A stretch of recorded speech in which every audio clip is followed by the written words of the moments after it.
광복절인 오늘 태극기 사랑이 남다른 마을이 있는 반면 도심 아파트에서는 태극기 보기가 힘들었습니다. 고령의 치매 환자가 늘면서 실종 사고도 늘어 가족들이 애를 태우는 경우가 많습니다. 물놀이를 하는 사람들이 늘면서 귓속에 염증이 생기는 웨이도염 환자가 늘고 있습니다. 이스탄불 경주 세계문화 엑스포 2013의 개막을 보름여 앞두고 막바지 준비가 한창입니다. 네, 여러분 안녕하십니까? 대구 경북 소식 전해드립니다. 오늘은 제68주년 광복절입니다. 주권을 회복한 아주 의미 있는 국경일인 만큼 각 가정에서는 국기를 달아야 하지만 현실은 그렇지가 못합니다. 참 안타까운 일인데요. 이화는 대조적으로 1년 365일 매일 태극기를 내걸며 나라 사랑을 실천하는 동네가 있다고 합니다. 양관희 기자가 보도합니다. 마을 입구에 여러 개의 대형 태극기가 나부낍니다. 광복절이라 국기를 개항한 것이 아니라 이 마을은 태극기를 365일 달아놓고 있습니다. 그래서 마을 이름도 태극기 마을이라 불립니다. 지난 2007년 주민들이 십시일반에 90여 가구가 사는 이 마을 곳곳에 110개의 태극기를 달았습니다. 이 태극기를 개항함으로 해서 좀 애국심이 좀 이렇게 발휘되면서 그런 부분에 서로 화합하는 경우가 상당히 많이 생겼습니다. 매년 2차례 쌈짓돈을 들여 태극기를 교체하기도 하는 등 태극기 사랑이 남다른 이 마을과는 달리 광복절인 오늘 도심 아파트에선 태극기를 내건 집을 손꼽아 셀 정도입니다. 바로 옆 동도 4가구 가운데 1가구 정도만 태극기를 개항했을 뿐입니다. 같은 시각 주상복합 아파트에서는 아예 태극기를 찾아볼 수 없습니다. 주상복합 아파트는 일반 아파트처럼 주택법에 적용을 받지 않고 오피스텔과 함께 건축법에 적용을 받기 때문에 국기봉을 꽂을 수 있는 장치에 대한 규정조차 없습니다. 1,400여 가구가 거주하는 이 주상복합 아파트엔 찾기 어려운 곳에 국기 개양대 하나만 놓여 있습니다. 통로할 때 굽는 거는 없어요. 다른 동은 한 동에 이용을 붙어 있잖아요. 중간에 광복을 경축하고 국권 회복을 위해 헌신한 순국 선열들의 뜻을 기리는 시간이지만 시민들은 국기 개양을 외면해 광복절의 의미를 퇴색시키고 있습니다. MBC 뉴스 양관입니다. 경북 북부 지역의 의병 일기를 번역한 책이 발간됐습니다. 간헐적으로 번역본은 나왔지만 의병 활동을 파악할 수 있는 전체적인 번역본은 이번이 처음입니다. 조동진 기자의 보도입니다. 1895년 한말 전후 경북 북부 지역 의병 활동을 집중적으로 기록한 의병 일지의 번역은 의병 활동의 전말을 엿볼 수 있습니다. 예천 지역의 한 의병 일지에는 상처를 입고 쓰러진 의병들의 고통스러운 모습을 생생하게 기록하고 있습니다. 함창 태봉 전투에서 일본군을 무찌르는 상황도 상세하게 나타나 있습니다. 마을별로 의병을 모으고 자금을 거두는 과정도 기록되어 있습니다. 이번에 번역된 의병 일지는 그동안 학계에 알려지지 않았거나 알려졌다 하더라도 구격되지 않은 7건입니다. 이번 번역을 통해 북부 지역 의병이 언제 어떻게 일어나 전개되는지 그 시대적 상황과 성격을 이해하는 데 큰 도움이 되고 있습니다. 특히 의병 투쟁사를 복원하고 의병 활동의 내용을 대중화할 수 있는 계기가 되고 있습니다. 연구자들에게 공급해서는 연구를 활성화하고 그다음에 독립유공자들을 발굴해내고 그리고 의병에 대한 내용들을 대중화하는 데 길을 연다는 데 이번 의의가 있습니다. 의병 활동이나 독립운동과 관련해 아직도 문중이나 개인이 소장하는 문집이나 자료는 많을 것으로 추정되고 있어 지속적인 후속 작업이 필요해 보입니다. MBC 뉴스 조동진입니다. 지난해 일본의 순시선과 군함이 105차례나 독도 인근에 출현하는 등 일본의 독도 분쟁 지역화 전략이 가속화되고 있습니다. 국회 국방위원회 정의수 의원에 따르면 지난해 일본 순시선은 무려 99차례나 독도 인근에 나타났고 특히 지난해 말 아베 총리 취임 이후 6개월간 52차례나 독도에 출현한 것으로 나타났습니다. 또 1년에 한 번 정도 보이던 일본 군함도 지난해에는 6차례나 출현했습니다. 오늘 광복절을 맞아 지역에서도 다양한 기념 행사가 열렸습니다. 대구시는 대구문화예술회관에서 애국지사와 광복회원 등 1000여 명이 참석한 가운데 광복절 경축식을 열었고 경상북도는 한국독립창원서를 프랑스 파리에 보낸 파리 장서의 본산지 성주에서 광복절 기념식을 가졌습니다. 동성로 대구백화점 앞 광장에서는 국학운동 시민연합 주관으로 태극기 탁본뜨기와 독립운동 사진전이 열렸고 두류공원 야외음악당에서는 국악 공연도 펼쳐졌습니다. 우리나라 65세 이상 노인 10명 가운데 1명이 치매 환자라고 합니다.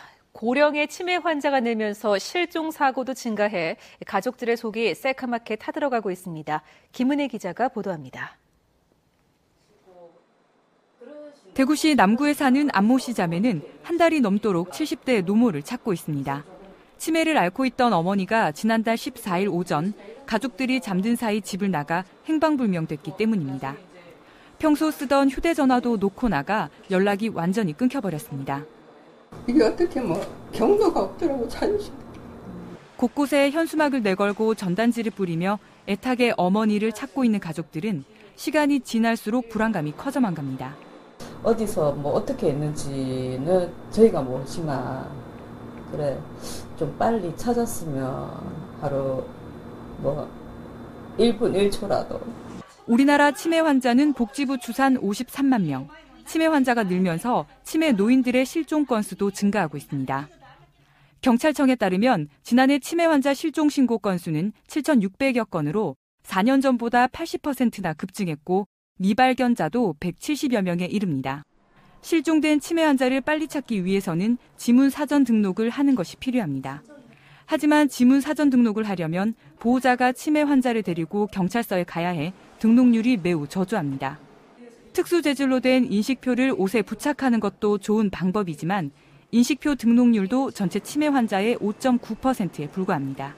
길을 잃어버렸다는 사실을 주위에 도움을 요청하지 않는 경우가 많고 그래서 더더욱 발견이 늦어지는 경우가 많습니다. 사전에 어르신의 그런 안전한 서비스를 등록을 하고 조치를 취함으로써 위험한 상황을 예방을 할 수 있겠습니다.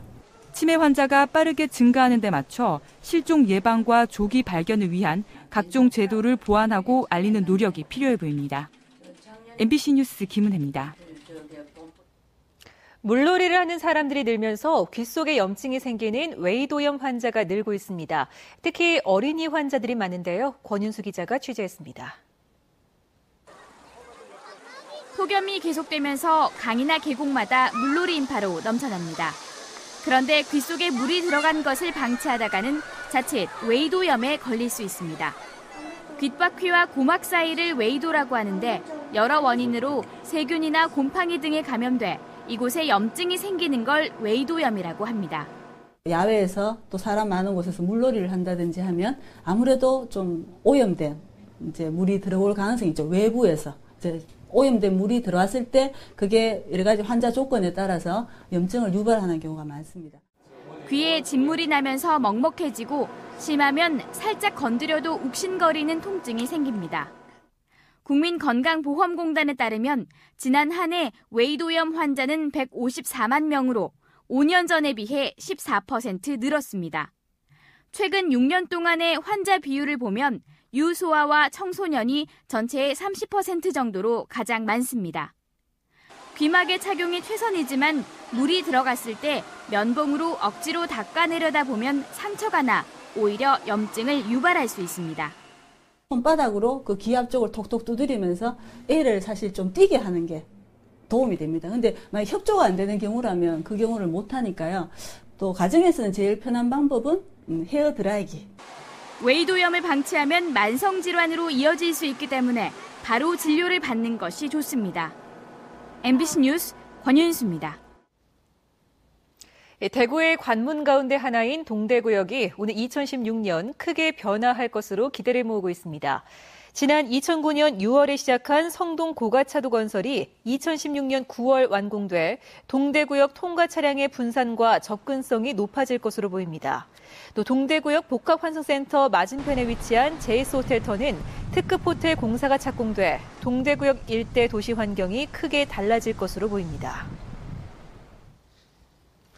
이스탄불 경주 세계문화 엑스포 개막이 보름여 앞으로 다가왔습니다. 엑스포를 성공적으로 치르기 위해 막바지 준비가 한창입니다. 박재영 기자가 보도합니다. 경주 세계문화 엑스포 대표 공연인 플라잉 연습이 한창입니다. 신라 화랑과 도깨비를 주제로 한 넘버벌 퍼포먼스로 두 차례나 해외 수출길에 오를 만큼 큰 인기를 끌고 있습니다. 개막식을 제외한 전기간 매일 1시간씩 세계인들의 눈과 귀를 매료시킬 것으로 기대됩니다.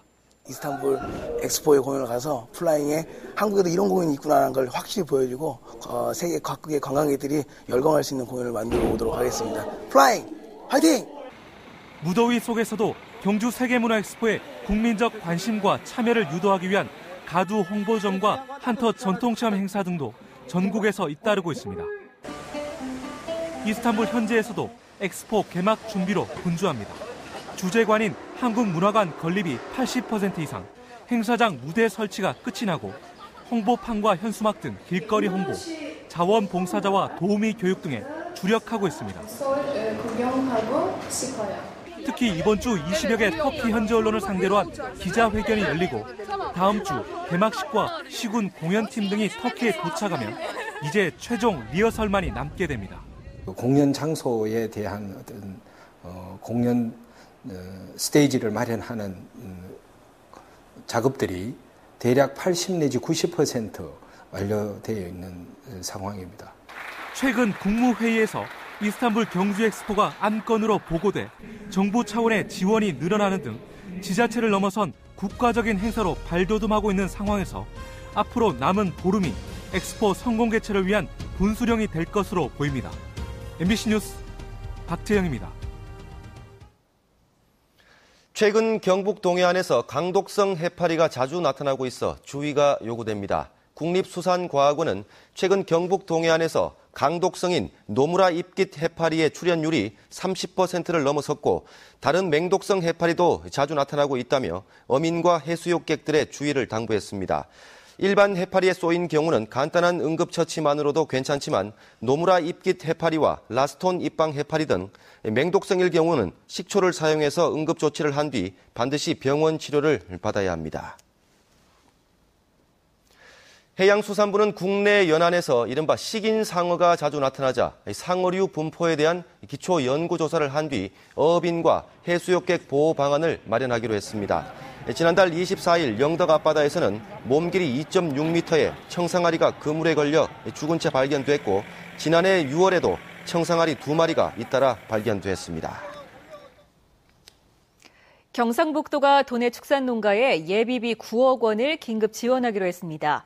폭염으로 닭 사육 농가를 중심으로 가축 폐사가 증가하고 있고 무더위로 약해진 가축의 면역력을 키워 피해를 예방하기 위해서입니다.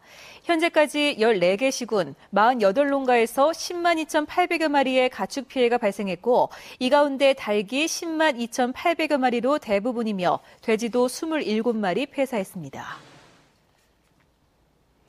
경상북도 교육청 소속 고위 공직자들 가운데 일선학교 교장들의 청렴도가 가장 낮은 것으로 나타났습니다. 경상북도 교육청이 자체 평가 시스템을 이용해 4급 이상 공무원과 초중등 교장 등 고위공직자 1000여 명에 대한 청렴도를 조사한 결과 초중학교장들의 청렴도가 평균 95.76으로 가장 낮았습니다. 청렴도 전체 평균은 97.2점이며 4급 이상 공직자들이 98.04로 가장 높았습니다. 경상북도 교육청은 국공유재산 대부료에 대한 자체 검사를 실시해서 과다 지급된 대부료 9,700만 원을 환수했습니다. 학교법인이 국유재산을 사용할 경우 대부료율을 1,000분의 25 이하로 적용해야 하지만 도내 6개 학교 법인은 이를 초과해 대부료율을 과다 집행해온 것으로 드러났습니다. 해당 자산의 재산평가액에 대부료율을 곱한 값이 연간 임대료가 됩니다.